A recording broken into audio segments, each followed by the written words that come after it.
बार 2026 का रिजल्ट भी आएगा 2027 में। जो टॉपर होगा, टॉपर भी, अगर आप टॉपर की ईमानदारी चेक करना चाहते हो ना, इंटरव्यू में ये पूछ लेना बस उससे कि भाई इस बार का जो प्रिलिमिनरी एग्जाम था उसमें आपने कितने तुक्के लगाए थे और आपके कितने सही हुए। अगर आप ऐसा क्वेश्चन पूछ लोगे ना, तो मैं दावे के साथ कहता हूँ कि वो आंसर भी नहीं दे पाएगा, क्योंकि सच बोलने की हिम्मत नहीं होगी इसके ऊपर। सिलेबस बनाते हो तो सिलेबस में क्या क्या पूछते हो कि हम ये वाले polity, art and culture, science, international relation, ये सब कुछ पूछेंगे। सिलेबस के ना टॉप में एक लाइन लिख दो कि भाई आप जब एग्जाम हॉल में आओगे, एग्जाम सेंटर पर आओगे ना, तो हम आपको ना एक डाइस देंगे। डाइस वो होता नहीं है, वो शकुनी वाला पासा, हम वो वाला देंगे। तो आपने जब एग्जाम हॉल में जाना है तो बस अपना पासा फेंको, एबीसीडी लिखा होगा, जो भी ऑप्शन आएगा वो चूज करके आ जाना। आपको मैं ये लिबर्टी दे देता हूँ कि आप ये कह सकते हैं, ये रेस्ट्रिक्शंस लगा सकते हैं कि भाई जो पासा है ना, आप घर से नहीं लेके आ सकते, क्योंकि कोई मंत्र के ले आया तो फिर कुछ और ही रिजल्ट होगा उसका। यूपीएससी चेयरमैन, आप प्लीज, यदि आप आईएएस आईपीएस बनाना चाहते हो ना, तो इससे क्या चेक करोगे, इस क्वेश्चन पेपर से क्या चेक करोगे बच्चे का?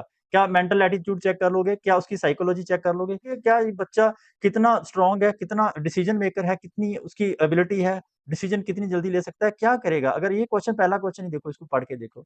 अत्यंत न्यूटन प्लिस्टोसीन काल में, इतिहास का ये क्वेश्चन है, मैं इतिहास पढ़ाता हूँ। काल में या तो यमुना कभी सिंधु में प्रवाहित होती थी या फिर सतलुज यमुना में प्रवाहित होती थी। पहले तो ये कंफ्यूजन दूर करो ना, ये क्वेश्चन में पूछ क्या रहे हो आप? इनमें से कोई एक किसी की ट्रिब्यूटरी थी, गंगा से सिंधु में अथवा उसके विपरीत स्थानांतरित हुई थी। पूछना क्या चाह रहे हो, पहले ये बताओ। आगे ऑप्शन देखो, ऋग्वेद का नदी सूक्त, इसका क्या लिंक है उसके साथ?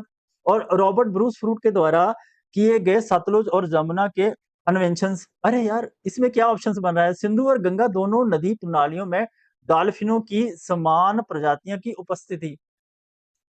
क्या बनाया आपने, पूछा क्या है?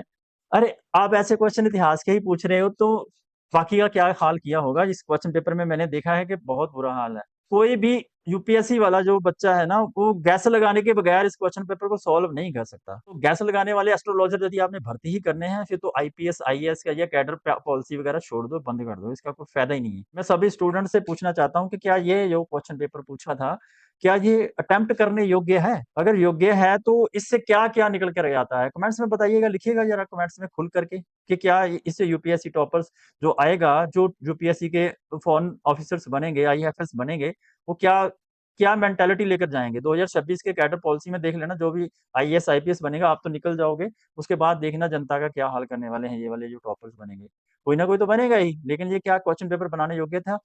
वाहियात क्वेश्चन पेपर बनाया था किसी भी यूपीएससी, जो भी आपके एग्जामिनर्स हैं, जो एग्जाम सेट करने वाले हैं। तो आप एक बार अपना सिलेबस दोबारा से चेक कर लो, अगर आपको नहीं पता तो कर लो, नहीं तो सिलेबस वेबसाइट से उड़ा दो।